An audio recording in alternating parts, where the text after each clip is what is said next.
Seja muito bem-vindo a bordo. Estamos prestes a aterrissar em História de Imigrante.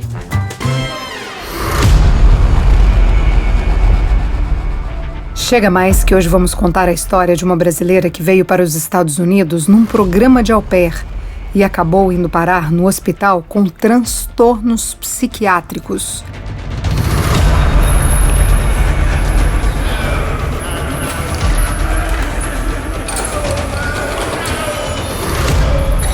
A diferença cultural foi tão grande que ela simplesmente surtou.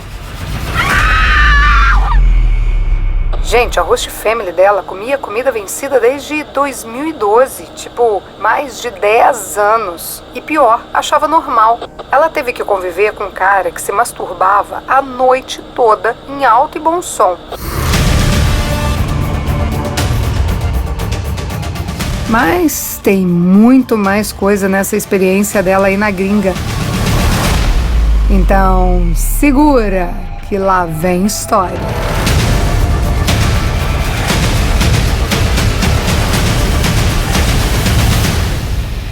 Hoje vamos contar a história da Cecília.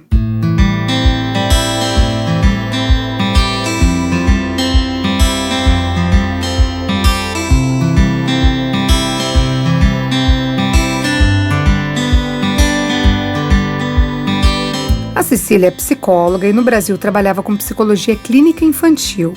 Quando ela estava para fazer 26 anos, ela se ligou que essa seria a última oportunidade da vida dela de fazer intercâmbio. Os programas de au pair aceitam candidatas até 26 anos de idade. Se for mais velha, eles não aceitam. Eu falei aqui última oportunidade de fazer intercâmbio porque ela sempre teve o sonho de morar nos Estados Unidos. E como ela não tinha, o hábito de viajar sem os pais e nem de dormir fora de casa, ela achou que o programa de au pair, aquela coisa de ficar na casa de uma família, seria aí um jeito dela que ela se adaptaria bem.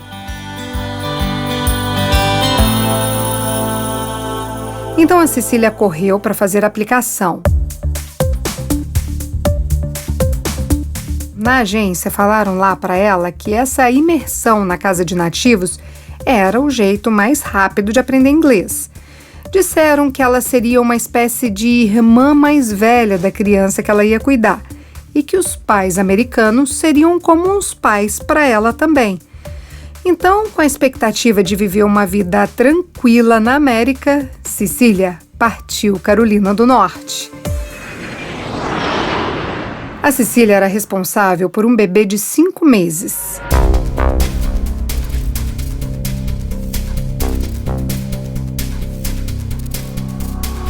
Esse bebê era filho único de um casal, mas logo nos primeiros dias, aquele sonho de au pair foi entrando em conflito.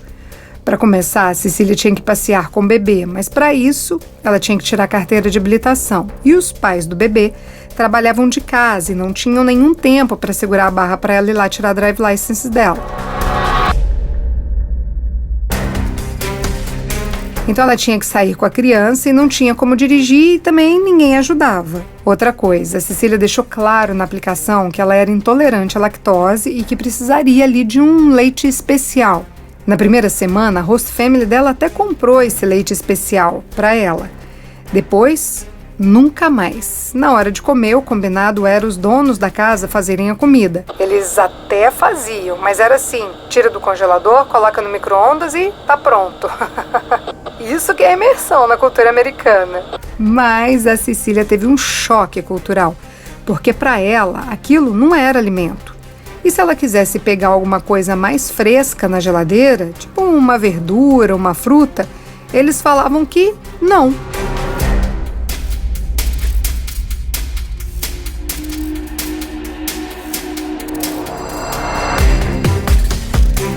E mais, eles até faziam um congelado lá para ela, mas era um pratinho tão pequeno, tipo um prato que dava para uma criança de 5 anos comer. A Cecília não ia passar fome, né? Fuçou no freezer e pegou um frango para comer lá um dia.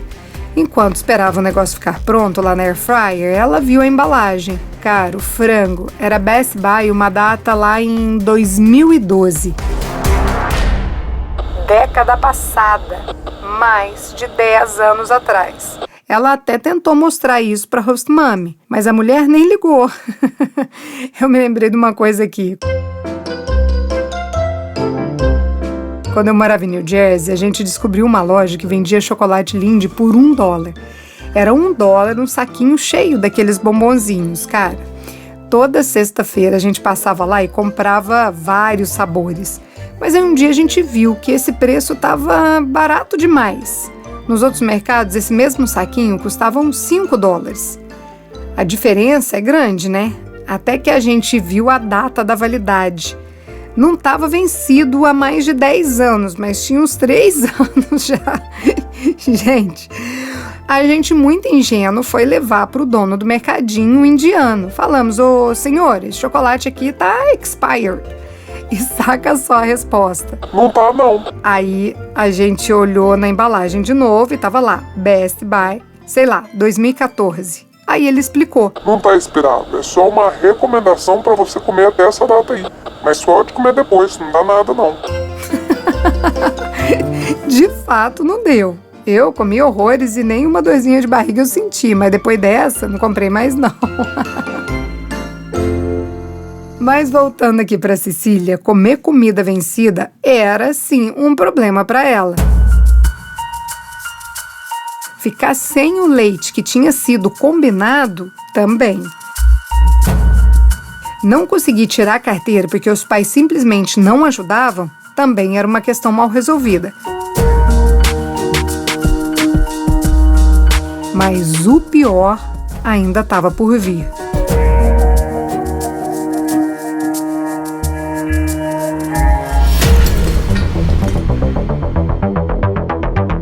Lá no programa de au pair, a agência em momento nenhum avisou a Cecília que tinha um homem que morava nessa casa.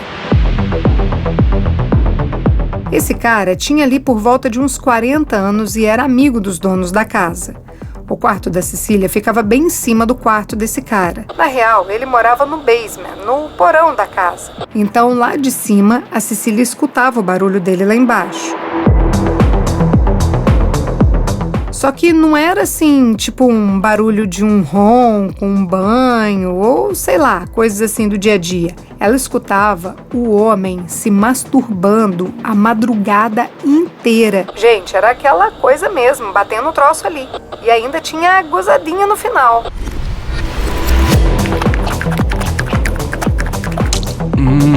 Teve um dia que esse cara levou a namorada pra lá, pro quarto dele.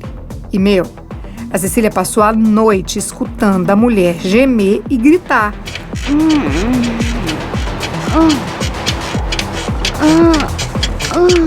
Coisa de filme, de filme pornográfico, né? Sem contar que o cara era mega encarado. Tinha uma jacuzzi lá na casa e quando a Cecília ia tomar um banho, esse cara não tirava o olho dela. Bom, isso foi um basta. No dia seguinte, a Cecília ligou para a agência e disse que não estava se sentindo bem naquela casa e queria mudar de família. Isso tinha um mês que ela estava morando com esse povo. Ela até tentou explicar para a agência a situação, mas a Cecília me falou que as agências sempre ficam do lado da família porque é quem paga mais.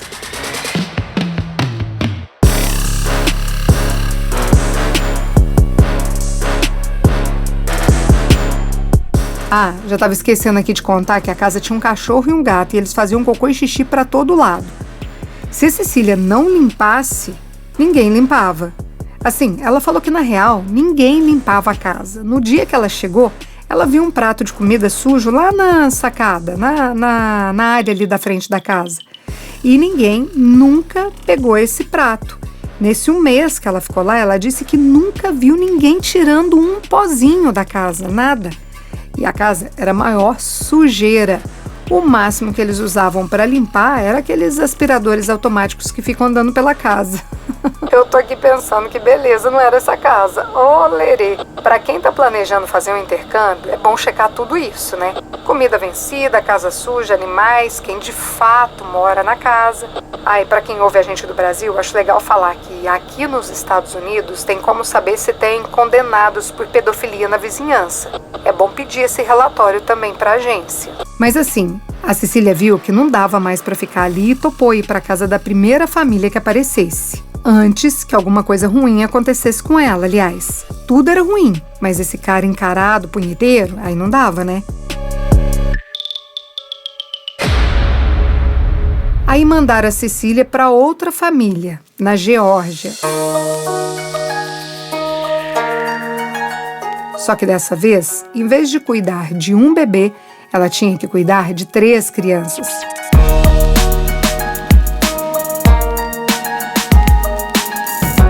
Era uma família americana oriental. Então, se a adaptação com os americanos estava difícil, imagina adaptar com uma família que tem a cultura americana misturada com oriental? Vai dar ruim.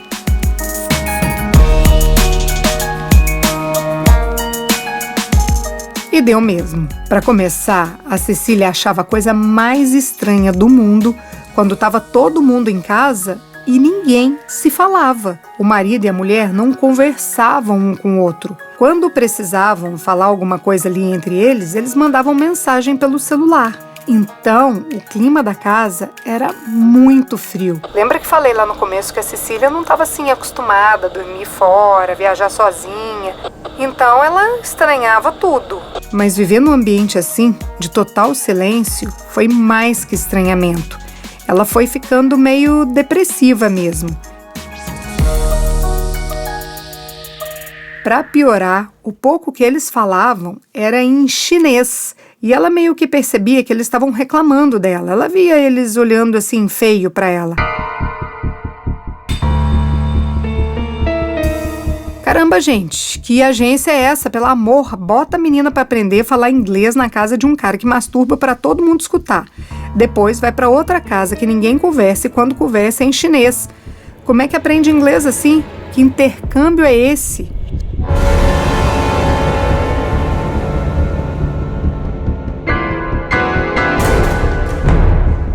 Ah, e tem mais. Essa família fazia a Cecília trabalhar muito mais que o combinado. O quarto do bebê, uma dessas 3 crianças que a Cecília cuidava, tinha menos de 1 ano. Então, o quarto desse bebê ficava perto do quarto da Cecília. E quando o bebê chorava de madrugada, tipo todas as madrugadas, a host mummy queria que a Cecília levantasse e fosse cuidar do bebê. Cara, isso, claro, não estava combinado. E assim, as crianças brigavam e choravam o dia inteiro.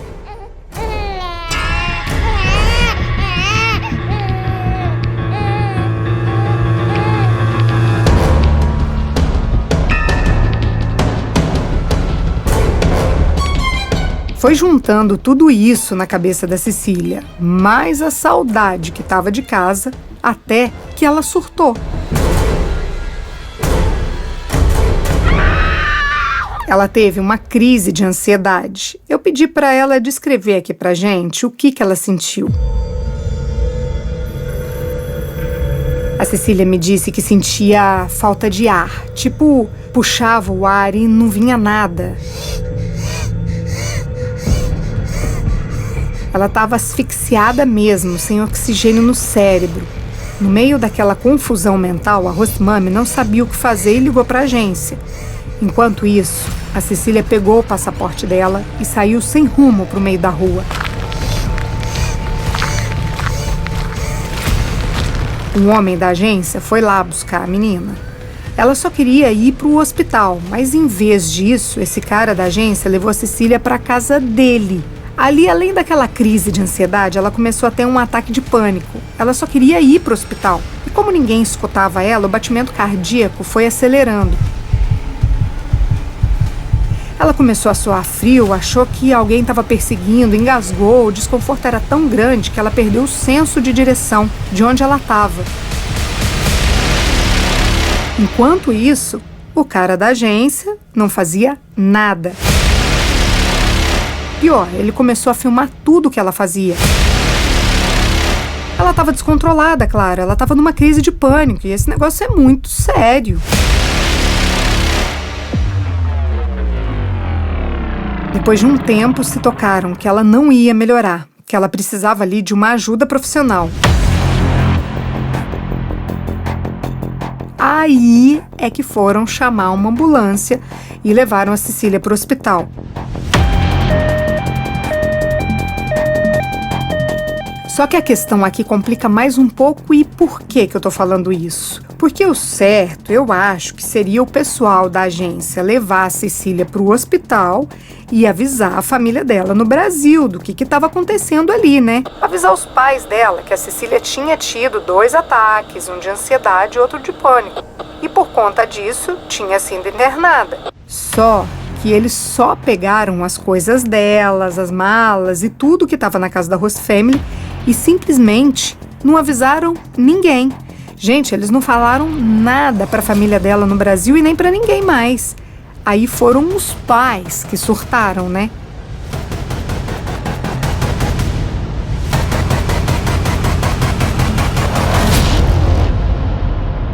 A Cecília e os pais dela se falavam todos os dias, mas depois que ela foi para o hospital, eles perderam qualquer contato. O celular dela estava desligado, então eles se desesperaram lá no Brasil. Gente, eu morro de angústia quando eu vejo um negócio assim, os pais implorando informação do filho no exterior, sem saber o que fazer. Por causa de grana, às vezes não dá para simplesmente largar tudo lá e vir atrás do filho. Ou mesmo por conta do idioma, né? Chega aqui e não sabe falar nada e também não resolve. Ai, é de cortar o coração. Os pais da Cecília foram fazendo o que podia. Foram na polícia. A polícia emitiu aquele alerta Amber, sabe? Aquele sinal que toca no nosso celular toda vez que tem uma pessoa desaparecida na região. A agência não dava notícia. Falava que não sabia de nada. Aí os pais pediram ajuda para a imprensa brasileira nos Estados Unidos e também nos grupos de Facebook de brasileiros. Até o povo da cidade da Cecília lá no Brasil se mobilizou para tentar encontrar a menina.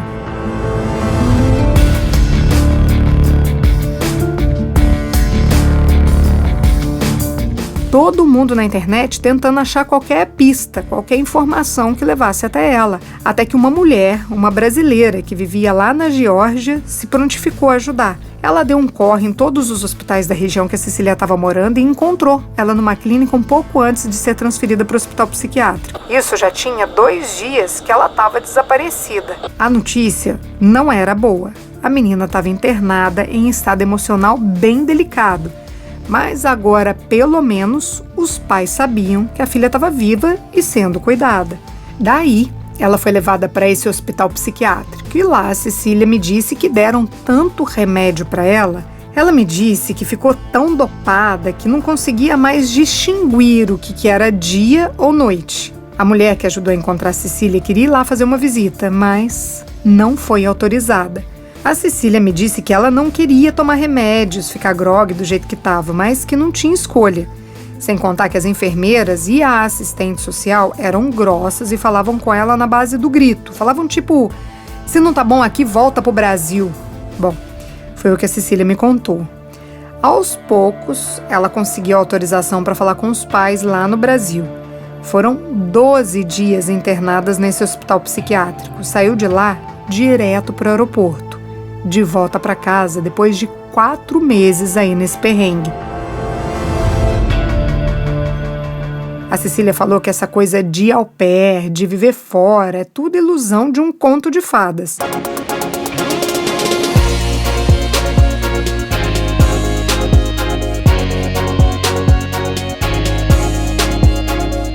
Ela não sabe dizer se foi azar dela ter pego famílias assim, mas que esses programas definitivamente não são para todo mundo.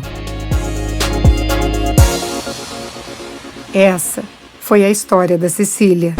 Na próxima quinta-feira, a gente vai contar aqui a história do Rovilson, um cara que foi deportado 2 vezes no intervalo de 1 ano. A primeira deportação foi no México, antes mesmo de conseguir cruzar a fronteira para os Estados Unidos. Na segunda vez, ele mal tinha passado pela barreira policial quando, por uma questão de azar, os oficiais de imigração o pegaram. A gente conta essa história na semana que vem, no episódio Deportado 2 vezes. Para ouvir, é só acessar a nossa página no YouTube ou nas plataformas de podcast.